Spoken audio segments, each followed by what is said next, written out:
Welcome to another video from Dr. Locke. We're going to have a look at these two bad boys. We have the ITL900 and we have the ITL900. Basically, side by side, their code machines are about the same size. These two are about the same age. So we're going to look over these to see what they look like 20 years down the track and how they still sort of fend as a key machine and what the benefits are. Not so much when they're new, but what the benefits are now as a machine. So we're going to first of all have a look at the ITL900. Now this key machine, I think it celebrated its 50th birthday not long ago, and the guy who invented it 50 years ago just recently passed away, but his machine's still out there on the market. They still make it the same shape, same size, same everything. They've added a few little features, but everything remains the same. I can pick up this card from here and I can put it in a 50-year-old machine. It'll still work. Everything's still the same. So first of all, we're going to go through the functions of the key machine. Both key machines cut keys to code. They don't duplicate, they only cut keys to code. So they're purely a locksmithing type of machine. As far as functionality, well, they both work on moving your space and your depth and your key into the cutter.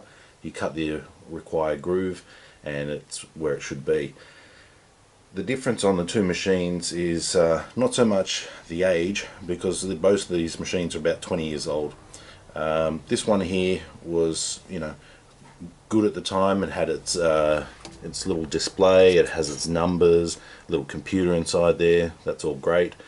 And same with this one here. It's got its charts, and it still works to this day exactly as it should. So functionality of the machines, both machines cut a key. Both machines cut single-sided, they cut double-sided keys, and they both do it quite well. There are some other differences which allow you to be, selective over which one you like. I mean, as far as size and putting them in a van, they're identical. Well, not identical, but they're extremely close. Colour, they're the same. This one's pretty much a brother to another mother, so to speak. It's a same type of machine, but there are things about it that make one better than the other, especially from my opinion, and that's pretty much what it is.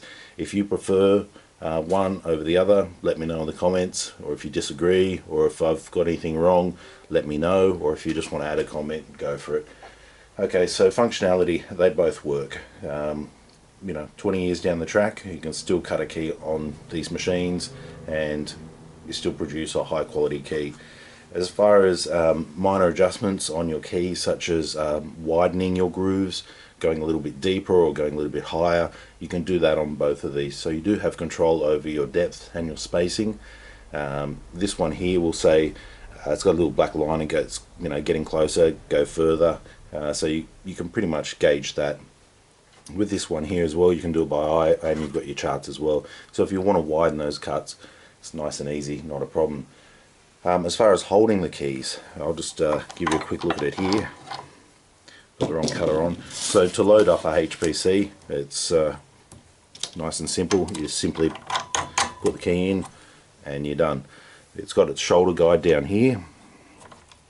Sorry, you're not done. You lift the shoulder guide, you line up your shoulder, you flick your shoulder out of the way, and you're ready to start cutting. You also do have an A and a B jaw here. 99% of the time that's all you need. You can also use a piece of wire just like this right here if you find that your key's not holding in position properly. I'll use a Toyota key. Right now, if I was to cut, sometimes it can actually roll down like it is there. If I was to put a little tiny piece of wire, this one here underneath, I would be able to clamp that key in a much stronger position. So it goes on top, there we go, allowing it not to roll. So as far as needing extras to hold the key, time to time automotive keys, yeah, you use a piece of wire. Other than that, generally speaking, no, you don't need any other clamps, you don't need any other insert. A piece of wire is pretty much it. As well, when we look over at this ITL, all of these, every time you do cut a key on this one, you do need to use the manufacturer's, what they call an insert. Originally when we got this, we didn't know too much about it. After reading a bit, we find out that there's different inserts to different keys. The inserts we weren't able to track down, but they're pretty much a piece of metal somewhat about that shape. You put it into into the machine, and then you put your key over the top of it, or you put it on and then you clamp it down, lift up your shoulder, which is about here, clamp it down, flick your shoulder down, and then you can start cutting. So as far as setup, yeah, there's not a big deal with the ITL900. Not as easy as the HPC, so in that regard I prefer the HPC. There's about 10 or more inserts that you need for this type of machine to cut various different keys, so I think that's a bit of a drawback. The other thing as well with this with these inserts is you actually have to look them up. So you actually have to go through your manufacturer, find out which one, let's say it's Hafali or Lane or whatever it is, find out what insert and put that in, and then also put in your manufacturer specifications using your keypad, so that way you can start cutting. So there's a few more steps with this machine right here.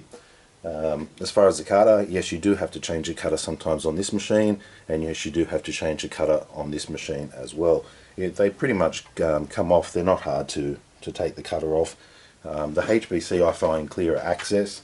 You put your shifter in here, you put your shifter in here, crack the nut, undo it, flip the new blade on, away you go. With this one here as well, you do have access on this side here. As far as the lock-in, to be honest with you, that one there, I'm not actually 100% sure how if there's a pin or a push or something to lock the cradle. Most likely there's probably an easy way of doing it. So yeah, changing the cutters, both you have to change cutters to suit the type of key. Alright, so the next thing is price wise. A new machine like this, I know in Australia they're about $5 grand. This one here as well would have been pricey when it was bought, but as far as how they are 20 years down the track, for some people who don't use them a lot, they do want them in their arsenal, but they don't get to use them often, might need 10-15 years to pay it off. So you have to think about, is this machine still going to be making me money in 15 or 20 years? Can I use it into the ground and really get the best value out of my money? And out of these two machines, I would strongly prefer the HPC over the ITL for a number of reasons I'll go through in a minute. So yeah, as far as buying, resale and longevity, I would go with the HPC. But that's not to say that for the price you pay for the ITL, you'll probably get a reasonable resale value on it, as long as there's a few fans left who still like to use the ITL. Okay, so power. Now the ITL has 12 volt and 240 volt. In other countries it's 12 volt and 110 volt. But 12 volt and 240 volt means it's nice and easy, no motor swapping, no changing. Simply just put it in your vehicle and away you go. You can start cutting with the power it's needed. With the HPC you actually do need to replace a motor. So if you find that you want to put in your van, you're going to have to change from a 240 or 110 motor and go down to a 12 volt motor. So that's a whole new part there. I think off memory, Australian, it's $500-600 for a new motor. So that's a little bit of a cost right there. So in that way, the ITL wins because it's got dual power. Okay, failsafe. Let's talk about, let's say you're on a job site and all of a sudden you've got no power to your machine. The clear winner here is going to be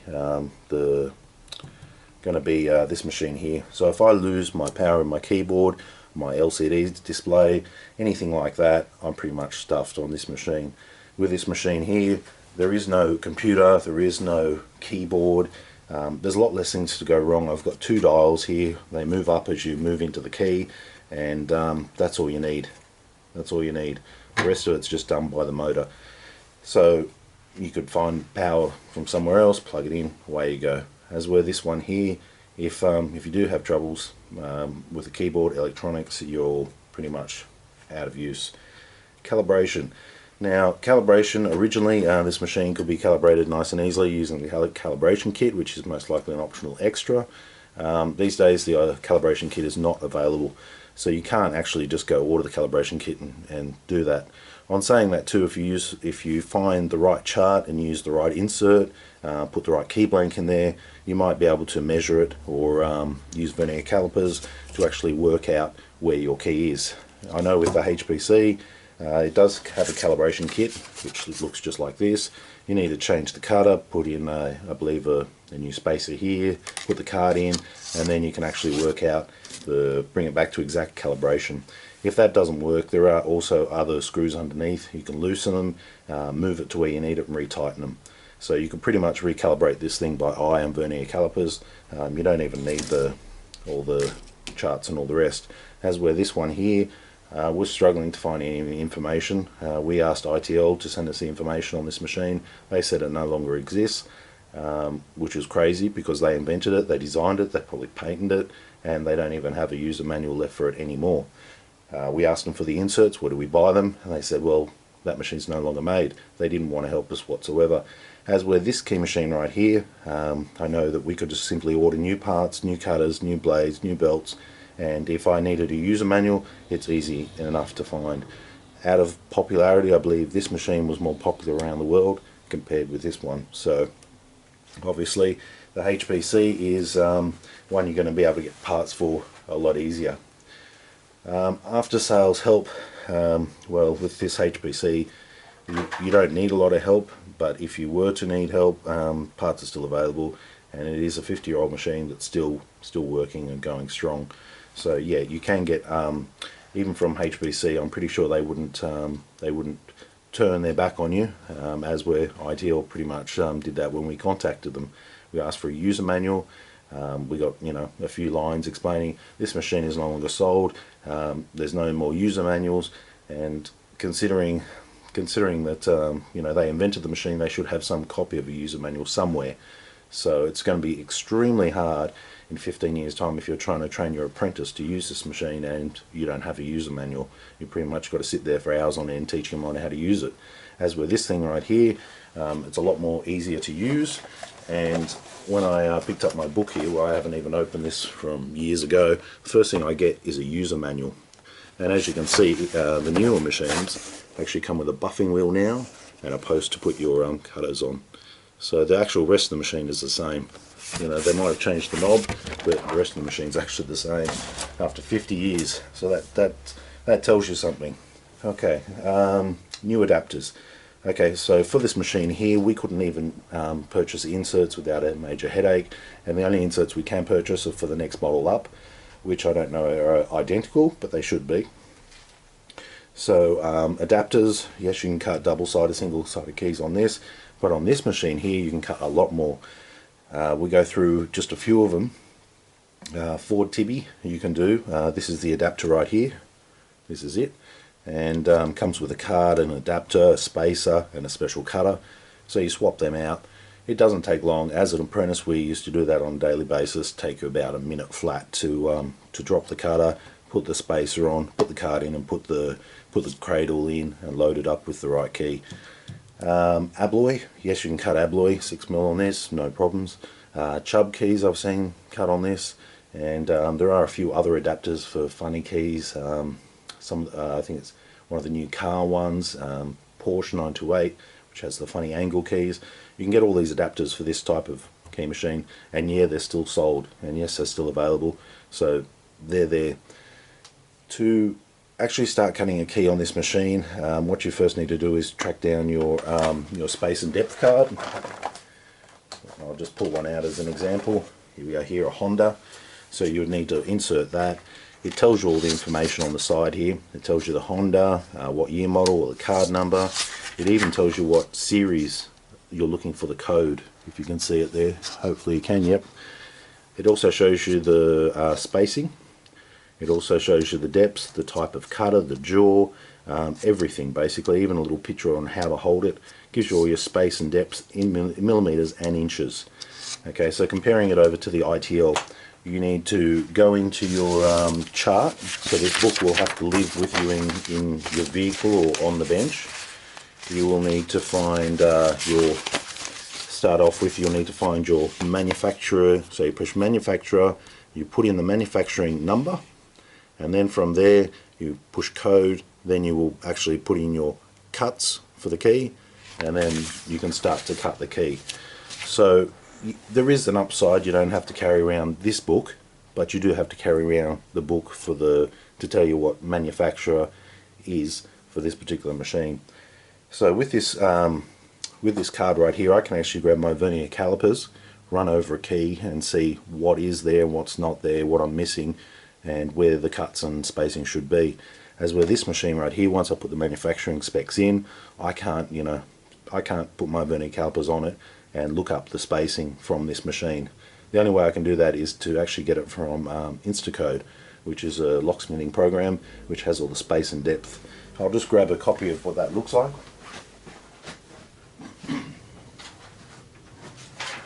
Okay, so I look a code up on computer, I find my code and it spits it out looking just like this. Now this information is well, it's everything you need. It tells me my bidding, my code, even tells me what manufacturers and all the rest I can cut it on. You can cut it on the ITL900 and all the rest. So they've got it tells me my ITL900 card, I believe. What it didn't kind of tell me was some of the other information I needed with this machine here. So when I want to cut this key, let's assume that I don't actually have a proper space and depth card and I want to use this machine. I can get this card right here, which is a metric card. I can put that in there and that just works as basically vernier or calipers. It gives me my spacing and my depth in numbers. So I could start off at 420. The first cut here on the spacing is 420, the second one's 660, the next one's 900, and then I've got my depths there, 400, 515, 590. So that basically means just by looking at that right there, I can start to move these knobs and start to actually cut my key. So as far as the difference between this and this, if a new code comes on the market and there's no manufacturer built into this machine and there's no manufacturer information in this machine, you might have to struggle and actually create a new DSD or space and depth profile for that type of key. Now if it's a once-off key and you don't want to clog up memory and you don't want to spend your time pushing these little buttons, inserting it all, this is a much cheaper and much easier option. You simply get your printout of what your key, what the depths and space and things you want, you whack in this and away you go. So as far as that goes, I'm still leaning towards the HPC. Okay, a few more points we're going to quickly make on this is compatibility with Instacode. Instacode is the king of software for locksmiths. This key machine here actually has a COM port on the back and a printer port. We plugged it in, nothing. We couldn't talk to any computer with it. So I don't know why they're there. I don't know what they do because there's no information left available. So as far as being useful or functionable, I would say not anymore. The HPC has no plugins for any computer whatsoever, so there is no information being transferred from the computer to it. So if you want the information, you print it up and then you start to cut your key. So what we could find on the ITL was this manual online, which goes through and tells you a bit about the actual machine. Okay. So there is a little bit of something out there. As far as the parts, yes, they're still available. You can get the inserts for the 950 but not the 900, assuming they're all the same, which they look like they are pretty close. The cutting wheels for the 950 and things I believe you can still get, so that's good. And as far as where they're accessible, in the US I believe they've got more of the ITL stuff, even though I think this one's made in Canada, this one's made in the US. Yeah, you'll find more of this sort of stuff overseas, not in Australia. For Australia, if you were to select between them, I would go with the HPC 1200. There's definitely a lot more of this than there is of this. So one more factor to note is they both do angle cuts for Medico. They both do left and right. These jaws do swing. They probably haven't swung in 20 years. Just pull that out. There we go. Jaw's tilted. And this one here, probably have to loosen something, but this jaw does tilt as well. So they do pretty much the same thing. It's just how they do it. And if I was to choose between a machine for longevity, value for money, resale, ease of use, fail-safe, accessibilities, all of these things, I would be going for the HPC. They're just so much more of a friendlier machine, and the support is much better. So if I was to invest, I'll be going with this, and this is built on personal choice. So there you have it, the two key machines side by side, rattling off a lot of points about them that might help some people out there when they're choosing a code machine, and also help explain a little bit more about the difference in between them. So personal preference, I'm a HPC fan. I think I've got about 8 of these things, ranging from the Shark to the old SpeedX, and probably about 4 or 5 code machines. So yeah, definitely like this one. This one here, to be honest with you, half an hour after looking over this machine, I was over it, and trying to research it and trying to just do a training video on it. We've pretty much given up. ITL won't help us with any information. We can't find it. We can't get parts. Well, we can, but they're expensive, and you know, they've got to be ordered from the US, so there's no local distributor, and everything comes at a price. Each insert was about $30 or something US plus post. So this machine here, yeah, definitely is not one of my favorites, and that's by personal choice. Okay, if it's been helpful, or you've found something, or we've covered something that you didn't think of, that's great. If you liked it, put a comment. If you didn't, don't put a comment. Okay, thanks for watching.